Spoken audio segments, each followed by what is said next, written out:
Fala galera, tudo bem com vocês? Muito obrigado pelo convite para falar um pouquinho sobre Slam Poetry ou Poesia Slam aqui para o IF de Hortolândia. Eu sou o professor Valmir e sem mais delongas, bora lá! Ó, seguinte, quando a gente fala de Slam Poetry, eu quero fazer isso aqui de uma forma um pouco mais objetiva, direta e que a gente possa no fim até discutir alguns versos, mas precisamos voltar à história. Cara, falar de slam poetry é fazer duas questões primeiro aqui pra gente, sobre o direito de dizer, que é, em nossa sociedade, meus amigos, minhas amigas, quem é que pode dizer algo? Quem é que pode, tem o direito de dizer algo? Você vai dizer, ah, Valmir, todas as pessoas, né? Isso está garantido pela Constituição, todo mundo pode falar. Eu não duvido. Mas aí eu faria uma segunda pergunta que é: quem é que pode ser ouvido? Se todos podem falar, será que todos podem e devem ser ouvidos e ouvidas? Então, nesse sentido, a gente tem uma Constituição de uma necessidade tanto de fala quanto de escuta. Nesse movimento, nesse meio termo, é que se dá a Constituição do Islã Poetry. Por que, Valmir? Porque o Slam Poetry remonta à Grécia Antiga dos Aedos e dos Rapisodos, aos trovadores provençais e à África tradicional dos griots. Isto é uma poesia que é para ser falada, mas que é para ser vivida com o corpo, com a voz, numa performance, com um ritmo ou flow específicos e com uma letra ou lírica que remontem aquelas duas primeiras questões do início do nosso vídeo. Isto é, quem pode falar e quem pode ser ouvido, quem deve falar e quem deve ser ouvido, quem fala, fala de onde, quem escuta, escuta por quê e escuta de onde também. Nesse sentido, então, a ideia de poesia oral, a ideia de slam poetry é a mesma que você vai encontrar nesses outros gêneros músico-lítero-poéticos, a saber, o sertanejo raiz, aquela moda de viola, o rap, o repente, o cordel e o próprio slam.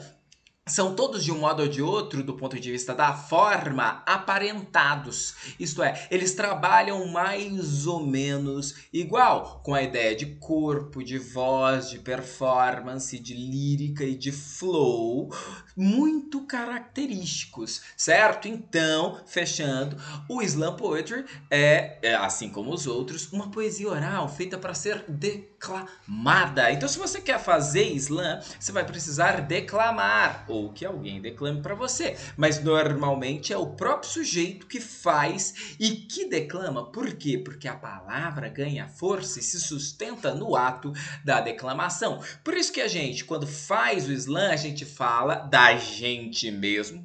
A gente fala pela gente mesmo e a gente fala a partir da gente mesmo.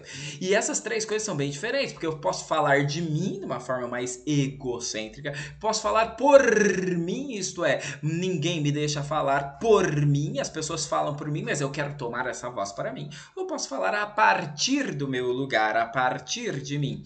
As vivências é que fazem com que as batalhas de rima sejam um dos lugares mais profícuos da slam poetry, dos poemas slam. E na batalha de rima não vence quem tem a melhor rima, porque é muito difícil você classificar o que é melhor e o que é pior.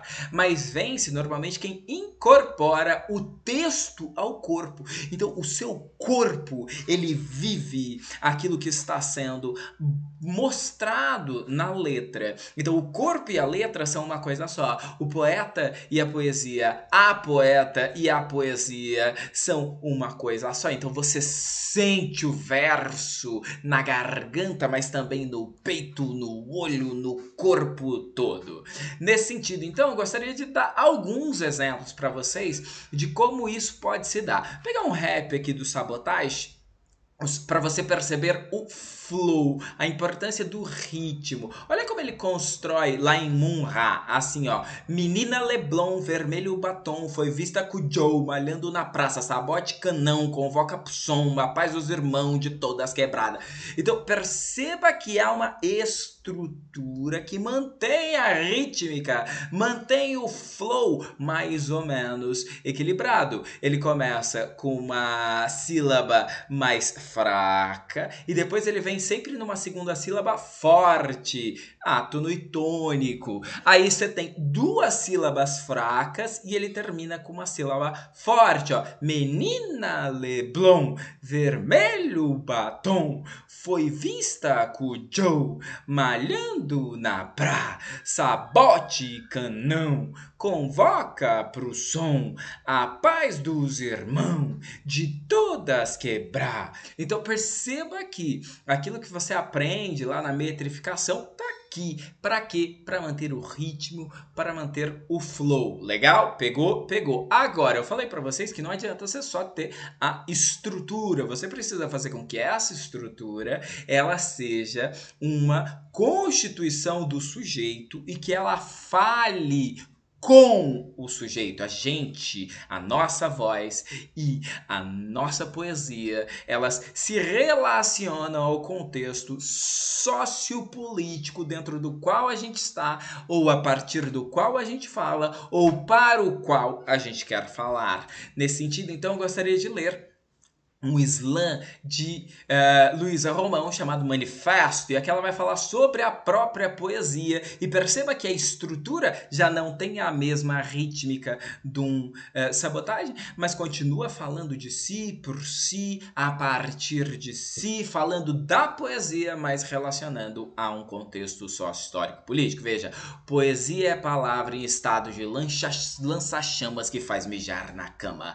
Poesia é a vingança da cigarra enforcar a última formiga nas tripas do último louva-a-Deus. Eu só acredito num soneto de terra, perfeita métrica de alicate com cerca elétrica. Você quer entender o que é poesia? O primeiro passo é desaprender gramática. É preciso entender a lírica de 5.000 famílias exigindo moradia. É preciso desmontar corretores para entender a semântica de uma mulher se tocando pela primeira vez aos 48 anos. Poesia é mais que denúncia, é revide de mão fechada e peito aberto, que sem pulmões um poema é abscesso. Então perceba, mais do que... você que está aí do outro lado, você poderia declamar esse poema de outra forma. Luísa Romão declamaria de outra forma, até porque ela é mulher e ela incorpora a voz de mulher dentro dessa ideia de uma mulher se tocando pela primeira vez aos 48 anos. Eu não sou, mas... posso imprimir um outro olhar para o texto. Então, a voz, o sujeito que diz é muito importante na poesia slam. Então, não é apenas o flow, é um flow com mensagem, é um ritmo com mensagem. Se liga agora, e aqui eu deixo para vocês ao lado três vezes em que a Nega Faia, ela declamou Brasil Genocida, porque eu quero muito que você escute essas 3 versões e perceba, é o mesmo texto, mas cada uma das vezes que ele é declamado para um público diferente, ele ganha uma força diferente. Se liga, ó. Racistas querem meu corpo para estudo. Racistas só visam o lucro. Eu declamando. Ela vai colocar uma lírica nisso. Ela vai dizer: racistas querem meu corpo para estudo. Racistas só visam o lucro. E eu ainda estou em busca da minha humanidade. Eu tô na luta para não perder minha sanidade. E os pretos na diáspora aqui nessa cidade. Pretas, preteridas, feminicídio, menos uma na lista. Ellen Moreira. Pretas, preteridas, feminicídio, menos uma na lista. Cláudia Arrastada. Necropolítica para preto e pobre. Cuidado, você pode ser o próximo da lista. Então, mais do que pensar numa estrutura, e aí seria muito legal você se recordar do que são aliterações, do que são assonâncias, metáforas, metonímias, e utilizar tudo isso na construção do seu poema. Veja aqui, ó. Pretas, preteridas, o som esse som que se repete dá ritmo, dá força. Você pode entoar uma canção ao mesmo tempo que você pode reorganizar essa fala. Você pode falar racistas, Querem meu corpo para estudo racista, só visam o lucro. Você pode fazer isso, colocar com estudo e lucro rimem na voz, mesmo que não rimem na estrutura do poema. Certo? Certo. E aqui um último exemplo para vocês, para ficar, que é um poema meu, 20 de novembro, tá aí para vocês escutarem também no YouTube se quiserem. E é um trechinho apenas, é bem longo. E a ideia é demonstrar, e você vê isso no vídeo, a estética e a voz e o olho e a dor e a angústia, tudo isso sendo colocado mais ou menos ao mesmo tempo, junto com a letra. É a letra, é corpo, é voz e é performance. Quer fazer poesia slam? É assim que você tem que fazer. Usar os recursos de metáfora, metonímia, literação, assonância, ritmo, para fazer com que o seu corpo represente uma ideia, com que a sua voz seja a ideia, com que o poema seja você. E eu termino então. Quando eu escrevi este texto, poema, manifesto, era 20 de novembro de 2020. Eu estava com a cabeça longe e cheia de histórias com filtros alvos de 2003. Daí a apresentadora Maju Coutinho noticiou que dentro de uma loja Carrefour em Porto Alegre, um homem negro foi espancado até a morte. Eu olhei para os meus irmãos, imaginei minha filha e meu filho sentados nos meus joelhos. Retirei deles o filtro alvo, falei sobre a pele alva, rasgamos juntos as cartas de repúdio e saímos por aí espalhando o ubuntu de nossa existência, conscientes de que nossa existência era uma afronta que tinha de se manter firme. Então, com isso, eu termino esse pequeno movimento aqui para vocês, que é um movimento de entendimento de Slam Poetry. Certo, meus amigos e minhas amigas? Espero que tenha ajudado de alguma forma. Aqui minhas redes sociais, aqui meu e-mail, caso você queira entrar em contato comigo. Um grande abraço, tamo junto e até a próxima.